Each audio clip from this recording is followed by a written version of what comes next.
Telangana high court అలాగే Telangana district కోర్టులలో అన్ని jobs సంబంధించిన ఎగ్జామ్ డేట్స్ అనేవి రావడం జరిగింది. సో మనకు ఎగ్జామ్ వచ్చేసి మనకు 15th, 16th, 20 సో ఈ 3 డేట్లలో ఎగ్జామ్ అనేది కండక్ట్ చేయబోతున్నారు. సో అన్ని పోస్టులు కూడా ఈ యొక్క ఎగ్జామ్ డేట్స్లో కండక్ట్ చేయబోస్తారు. సో మనకు ఏ డేట్న ఏ ఎగ్జామ్ ఉంటున్నది ఒకసారి చూద్దాం. సో మనకు 15th చూసినట్టయితే ఎగ్జామినరు, కాపీయిస్టు, టైపిస్టు సో ఈ 3 ఎగ్జామ్స్ అనేది జరగడం జరుగుతుంది. సో మనకు ఈ 3 ఎగ్జామ్స్ కూడా డిఫరెంట్ షిఫ్ట్లో జరుగుతాయి. కాపీయిస్ట్ వచ్చేసి షిఫ్ట్ 1లో, టైపిస్ట్ వచ్చేసి మనకు షిఫ్ట్ 2లో, ఎగ్జామినర్ వచ్చేసి షిఫ్ట్ 3లో ఎగ్జామ్ అనేది కండక్ట్ చేస్తారు. అలాగే మనకు 16th ఏప్రిల్ వచ్చేసి జూనియర్ అసిస్టెంట్ అనేది ఎగ్జామ్ అనేది కండక్ట్ చేస్తారు. సో మనకు జూనియర్ అసిస్టెంట్ అనేది 3 షిఫ్ట్లలో ఉంటుంది, 1, 2, 3.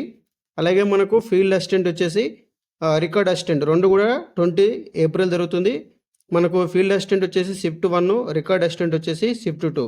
సో ఎవరైతే ఎగ్జామ్కి అప్లై చేసి ఉన్నారో ఒకసారి చెక్ చేసుకోండి.